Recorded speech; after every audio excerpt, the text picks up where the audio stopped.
सचिन पायलट और अशोक गहलोत राजस्थान की राजनीति के ऐसे दो ध्रुव हैं जो हमेशा सुर्खियों में रहते हैं।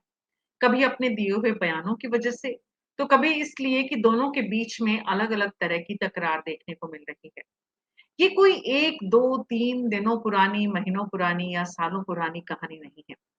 लगभग पिछले 15 साल से राजस्थान की राजनीति में ये दोनों एक दूसरे के आमने-सामने हैं या एक दूसरे का राजनीतिक करियर आपस में खत्म करने तक की कगार पर इनकी राजनीति चलती है। अशोक गहलोत तीसरी बार मुख्यमंत्री बने, तब सचिन पायलट की दावेदारी थी। लेकिन सचिन पायलट मुख्यमंत्री नहीं बन पाए और अशोक गहलोत चौथी बार मुख्यमंत्री बनने के लिए भी प्रयास करते नजर आए।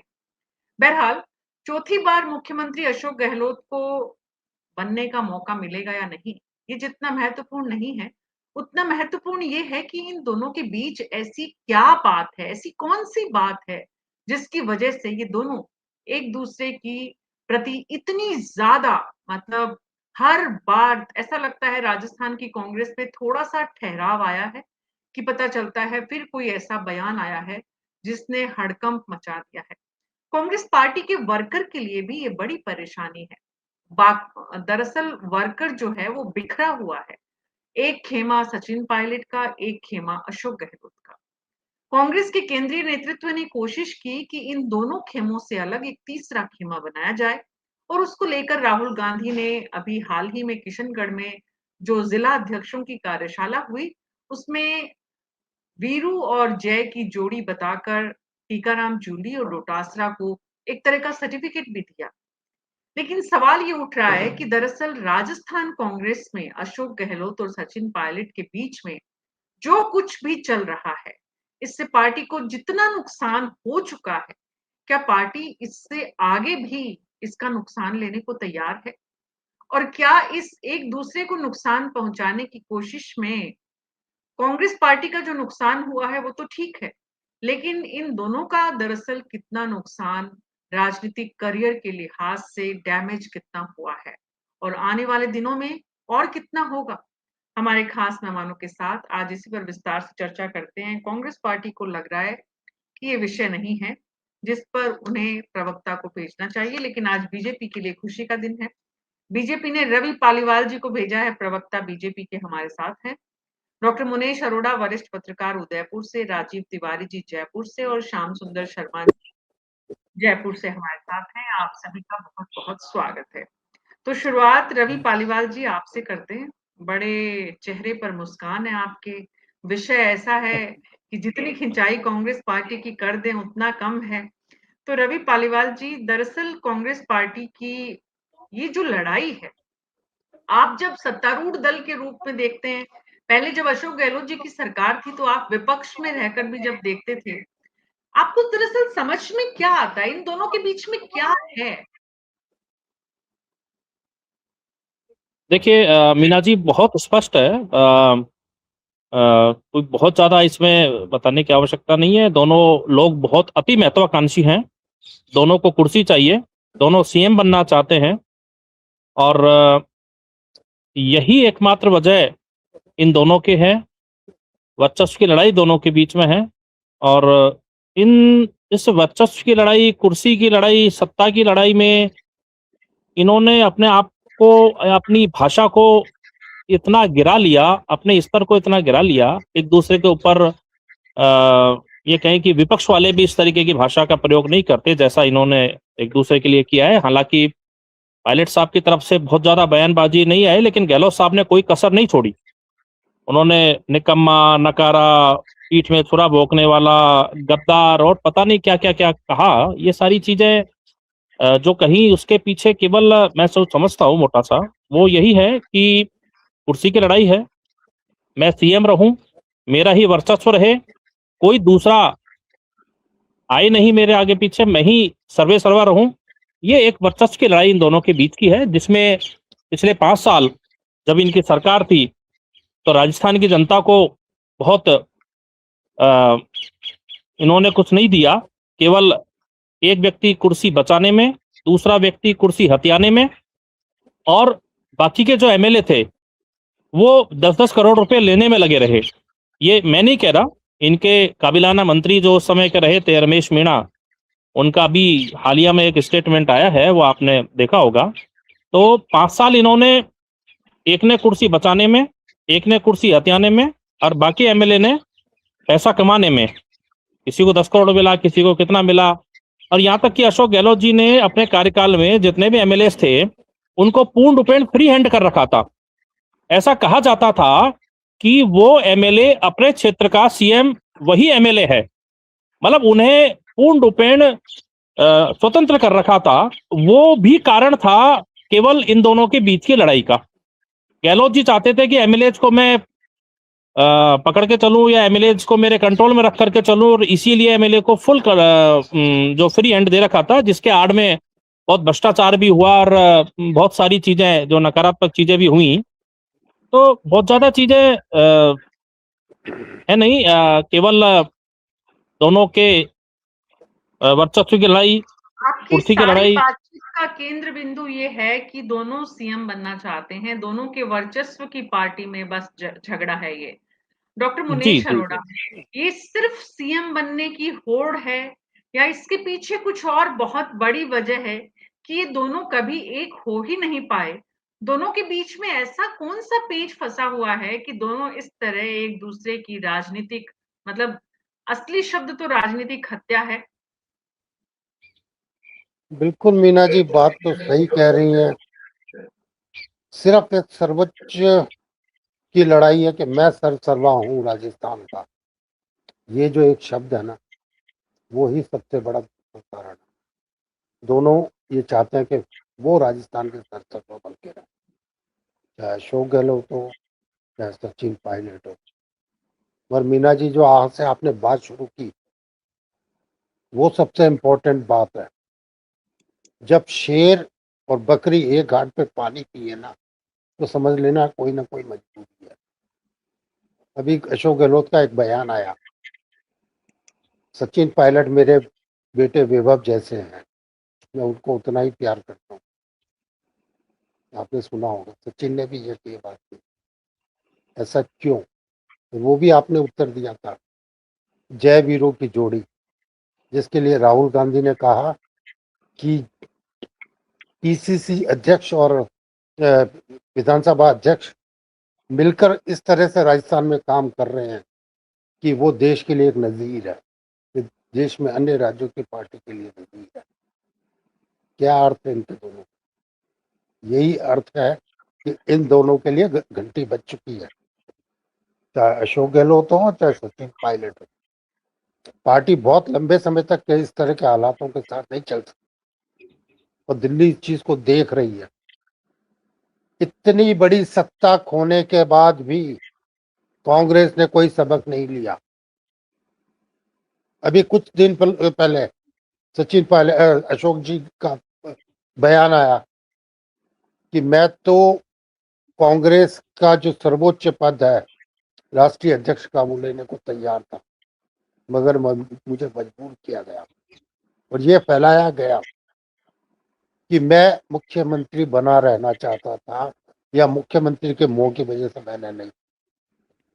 तो ये बात कहने में 7 साल क्यों लग गए? बिल्कुल बिल्कुल। ये बात तो तब भी कही जा सकती थी। सोनिया गांधी से आपने माफी मांगी, ये तो सार्वजनिक है, मगर क्या सोनिया गांधी ने आपको वो तवज्जो दी जो उससे पहले दी थी आपको राष्ट्रीय अध्यक्ष बनाने की? क्या सचिन पायलट को वो तवज्जो दी गई? पार्टी की मजबूरी है इन दोनों को साथ रखना, मगर क्या तवज्जो दी जा रही है? कितनी तवज्जो आज डटोसरा को और जूली को दी जा रही है? वो बहुत क्लियर कट मैसेज है, क्योंकि इनकी राजनीतिक जो सर्वाइवल का प्रश्न अब खड़ा होने शुरू हो गया। इन्होंने जो लड़ाई लड़ ली है ना, अब इनको पार्टी के भीतर अपना सर्वाइवल का युद्ध लड़ना पड़ रहा है। अशोक जी भी जा रहे हैं सब जगह, किसी भी सचिन भी जा रहे हैं। पॉलिटिकल पार्टी में डॉक्टर मुनीश अरोड़ा, किसी भी जी, पॉलिटिकल पार्टी में कोई भी एक लीडर, मतलब वो जमाना चला गया शायद जब एक लीडर के पीछे पूरा प्रदेश चला करता था या पूरी पार्टी चला करती थी। आज तो पार्टी में हर पॉलिटिकल पार्टी ये सोचती है कि उसकी पार्टी में 3, 4, 5 ऐसे लीडर्स हों ताकि एक पैरेलल शक्ति संतुलन बना हुआ रहे।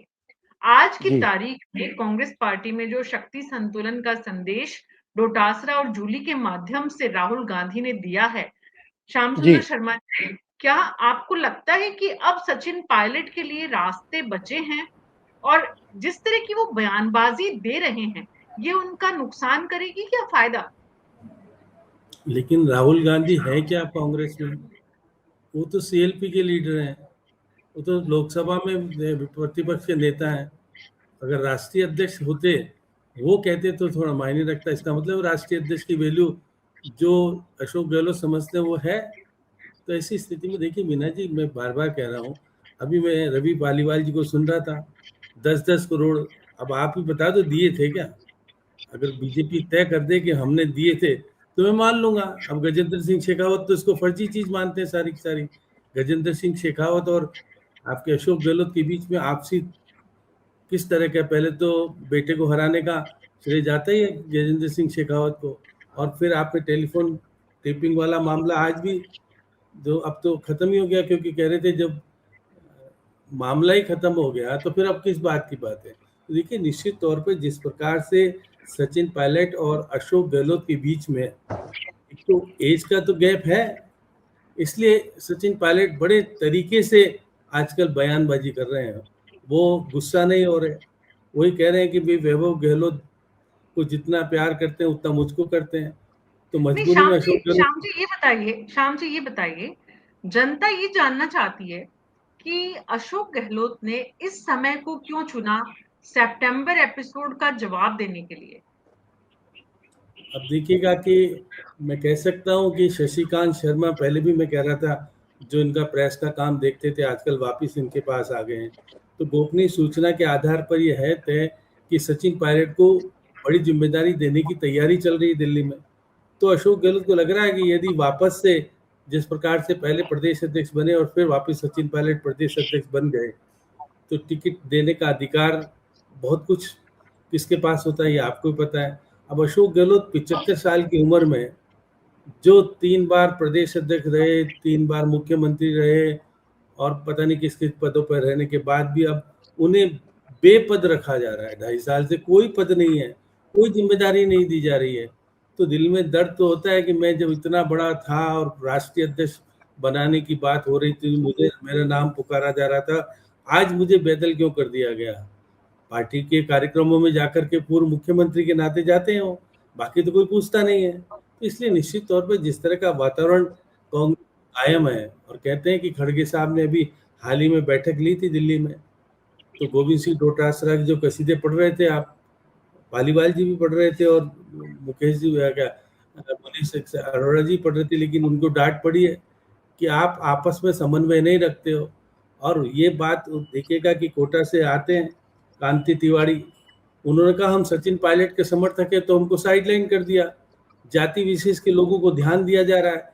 तो जिस प्रकार से शिकायतें अब गोविंद सिंह डोटासरा की दिल्ली तक पहुंची और जिस प्रकार से नाराजगी राष्ट्रीय अध्यक्ष ने प्रकट की है, तो आप मान के चलिए कि आने वाला भविष्य किस तरह की स्थितियां पैदा करेगा। इसलिए मैं कह सकता हूं कि जो गंभीरता सचिन पायलट में अब आई है, तो मैं कह सकता हूँ बहुत सारा कुछ हो सकता है कि राष्ट्रीय अध्यक्ष का नॉमिनेशन कराने सचिन पायलट जाते हैं। अब अशोक गहलोत तो आप जयपुर में रह करके नीरज डांगी का ही कराते हैं नॉमिनेशन। तो परिवर्तन का दौर है इसका मतलब, और ये मान के चलिएगा कि उम्र की स्थिति आने के बाद पार्टी में जरूरी नहीं है कि आपको महत्व मिलता रहे, क्योंकि आप खड़गे साहब जैसे तो बन नहीं सकते। तो ऐसी स्थिति में आने वाले समय में पंचायतों के और शहरी निकाय के चुनाव होंगे, तो उसमें किस इशारे पर टिकट किसको मिलेगा, कैसे कौन निर्णय करेगा, ये पार्टी में द्वंद्व पैदा हो गया है अभी से। और उस द्वंद्व का निश्चित तौर पर पार्टी को नुकसान होगा, फायदा होगा, अलग बात है। लेकिन सचिन पायलट की वो तो देखिएगा कि वो श्याम सरकार के जी, श्याम जी, श्याम जी, वो कौन सा फैक्टर है? मतलब और भी बहुत सारे नेता हैं, और भी बहुत सारे नेताओं का नुकसान अशोक गहलोत ने किया है। एक समय था जब सीपी जोशी भी अशोक गहलोत को नहीं सुहाते थे। सीपी जोशी राहुल गांधी के बहुत करीबी थे। लेकिन अशोक गहलोत को सबसे ज्यादा चुनौती अगर किसी ने दी, तो वो सचिन पायलट ने दी। इतनी खुलेआम चुनौती किसी ने नहीं दी। लेकिन सचिन पायलट के लिए अशोक गहलोत के मन में इतना ज्यादा मतलब क्यों है ये दूरियां, ये गतिरोध, ये इतना जबरदस्त द्वेष एक दूसरे के लिए अशोक जी के मन में क्यों है? अब अशोक जी को पता है कि मेरे भविष्य को अंधकार में और डुबोने का काम कर सकता है तो सचिन पायलट कर सकता है। उसका कारण है कि गांधी परिवार से जिस तरह नजदीकापन सचिन पायलट का है उतना अब अशोक गहलोत का नहीं है। अब अशोक गहलोत को वहां पहुंचने की स्थिति नहीं बन पा रही है कि वहां अंदर जावें कैसे, सोनिया गांधी से तो मिल ही नहीं पा रहे। अब वो कई बार एआईसीसी चले जाते हैं तो उनको वरिष्ठता के नाते से हाथ मिला लिया जाता है। और आपने भी देखा कि अशोक गहलोत ने वहां पे कहा कि देखिए हम दोनों के बीच में कितनी आपस में समन्वय है और कितना प्यार मोहब्बत है वो भी होता है। तो देखिए अशोक गहलोत को पता है कि मेरी राजनीतिक जिस तरह देखिए परशुराम मधेरना की राजनीतिक कैरियर को खत्म करने का श्रेय जाता है तो अशोक गहलोत को जाता है। अब देखिए परशुराम मधेरना ने विरोध नहीं किया अशोक गहलोत को मुख्यमंत्री बनने का जब सोनिया गांधी ने बना दिया, लेकिन जब सचिन पायलट का नंबर आ रहा था सोनिया गांधी के आदेश की अनुपालना नहीं की सचिन अशोक गहलोत ने। और उनके समर्थकों ने कहा कौन होता है हाईकमान, यहाँ तो अशोक गहलोत हाईकमान है। तो जिस तरह की परिस्थितियां जिस तरह की विस्थितियां आज पार्टी में मौजूदा स्थिति में है तो मैं कह सकता हूं कि आने वाला समय, मैं बार बार कह रहा था सचिन पायलट नहीं जा रहे हैं छोड़ के। बीच में ऐसा लग रहा था कि सब कुछ ठीक हो गया है, दोनों एक दूसरे से हाथ मिलाते हुए तस्वीरें खिंचवाते हुए नजर आते थे, दोनों एक दूसरे के लिए अच्छा बोलते हुए दिखते थे। डॉक्टर मुनेश अरोड़ा, क्या ये लड़ाई कभी खत्म नहीं होने वाली लड़ाई है? मीना जी, अभी भाई साहब ने एक इंडिकेशन दिया, अगर आपने ध्यान दिया हो तो, कि हम लोग कसीदे पढ़ रहे थे ये इन दोनों के, अशोक गहलोत के और सचिन पायलट के। उन्होंने एक बात कही, बहुत इंपॉर्टेंट बात कह गए कि गोविंद सिंह डटोसरा को ऊपर डांट पड़ी। इसका मतलब ये हुआ कि राहुल गांधी और जो कांग्रेस अध्यक्ष खड़गे उनके बीच में भी नहीं बन रही। कांग्रेस के अंदर अंतर्द्वंद इतना बड़ा हुआ है, जिस अंतर्द्वंद की बात आप कर रही।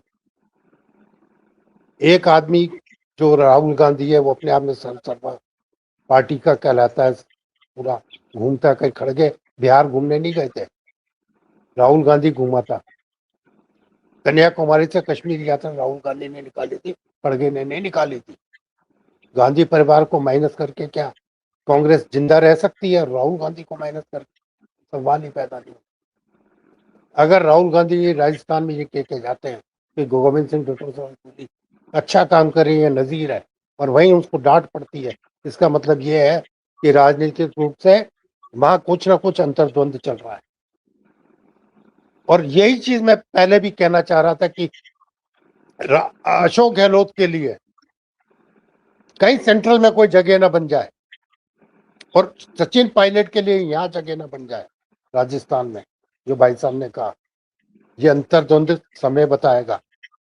कांग्रेस में राजनीतिक रूप से बहुत ज्यादा अस्थिरता का माहौल है, ये चीज सारे इंडिकेशन कह रही है जी। जो तार्किक और रूप से कांग्रेस की ये जो अस्थिरता है, ये जो अस्थिरता है कांग्रेस पार्टी की, इसी का फायदा निश्चित रूप से विपक्ष को मिलेगा। विपक्ष आज सत्ता में है, तो ऐसे में रवि पालीवाल जी, दोनों नेताओं की जो कलह है, दोनों नेताओं के बीच जो गतिरोध है, दोनों नेता एक दूसरे पर जो प्रहार करते हैं, उसका सीधा सीधा फायदा आपको मिलता है, आप उठा पाते हैं, और आपको लगता है कि भविष्य में भी ये आपके लिए एक प्लस फैक्टर रहेगा?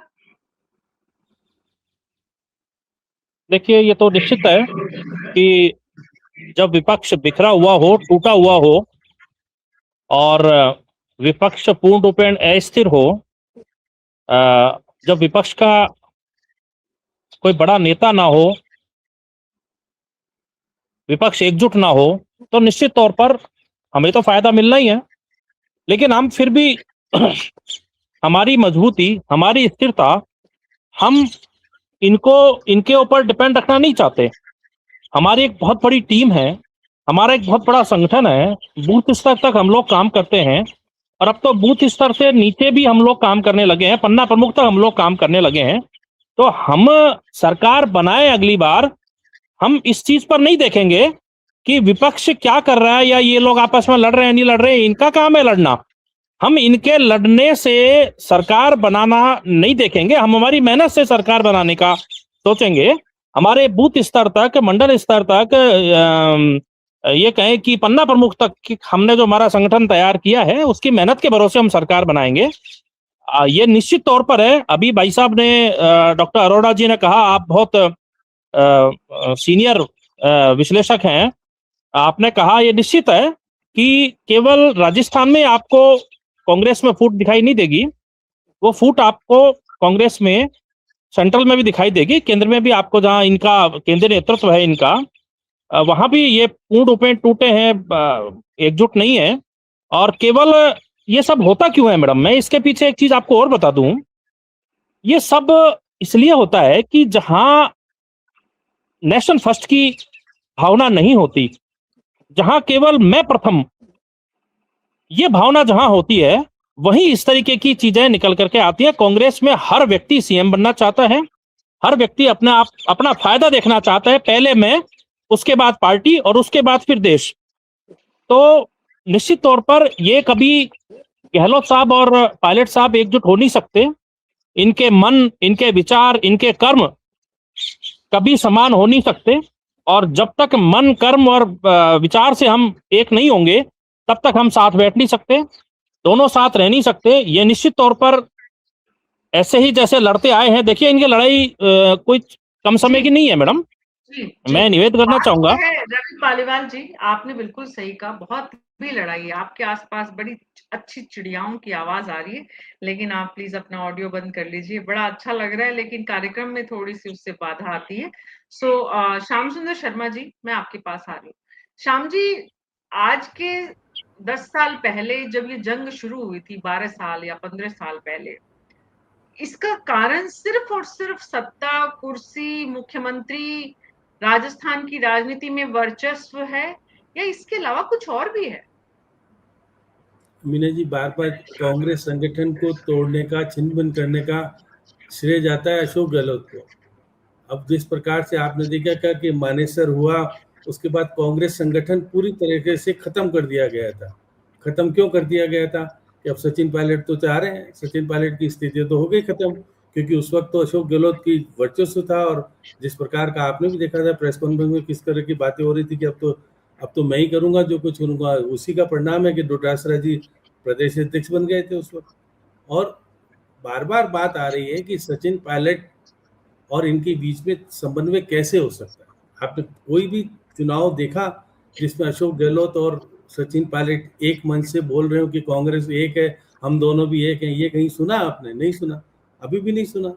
ये बात सही है कि जब राजेश पायलट की जन्मदिन था, वो दिन तो निश्चित तौर पर सचिन पायलट लेके गए थे पिता समान अशोक गहलोत को, अपने पिताजी को जिस तरह श्रद्धांजलि हुई थी वहाँ गए थे, लेकिन पुण्यतिथि वाले दिन नहीं गए। अब वो बेटे और बाप का प्यार जो कहने की बातें हो रही है, वो दिखावा बहुत ज्यादा है, आपसी समन्वय हो ही नहीं सकता। क्योंकि देखिए क्या, एक ही पार्टी में दो पैरेलल कैसे चल सकते हैं? अब दो पैरेलल चलेंगे तो बीजेपी सोच रही है हमको तो फायदा होने वाला है।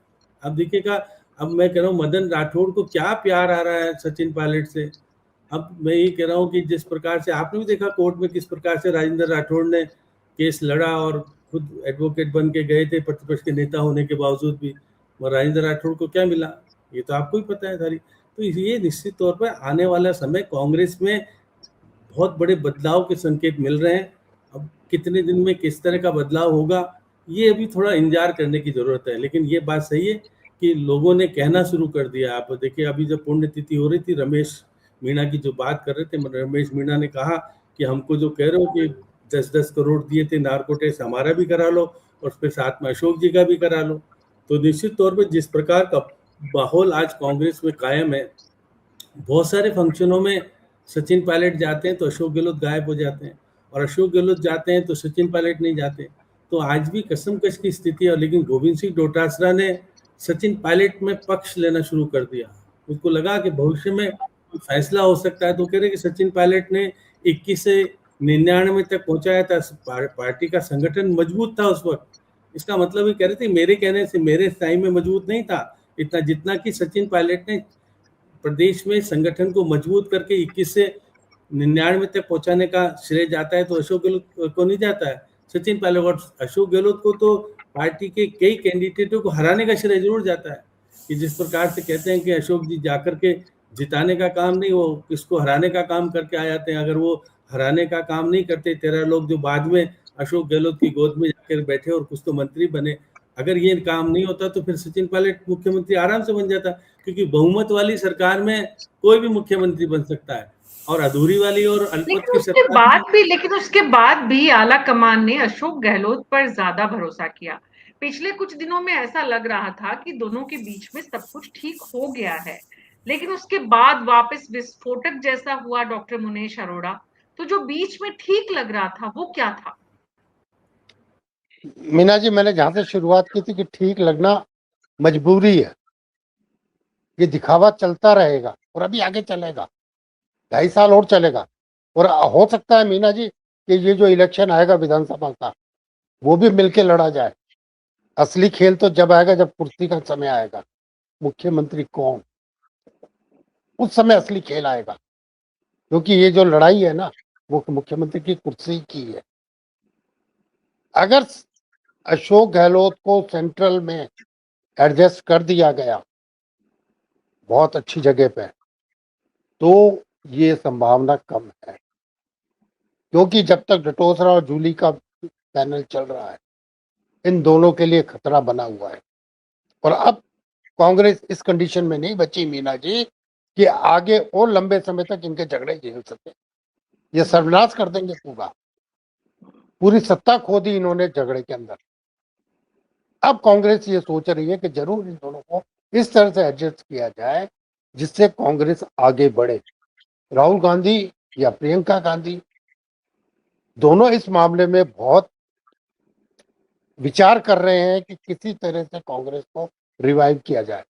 जो हालत बंगाल में हुई है और जिस तरह से विपक्ष कुचल दिया गया पूरे देश के अंदर, थर्ड फोर्स नाम की उसका एक बड़ा कारण कांग्रेस के भीतर का गतिरोध ही है। हालांकि कांग्रेस धीरे धीरे एक एक कदम सुधार की तरफ लेकर जा रही है। फूंक के कदम रख रही है, फूंक के कदम भी रख रही है, और हर कदम में ऐसा लगता है थोड़ी मैच्योरिटी भी आ रही है। राजस्थान में कांग्रेस पार्टी अगर इन दोनों को ही दूर रखती है और कोई और नया नेतृत्व उभार कर लाती है, तो उससे रवि पालीवाल जी आपकी सत्ता की सेहत पर क्या असर पड़ेगा?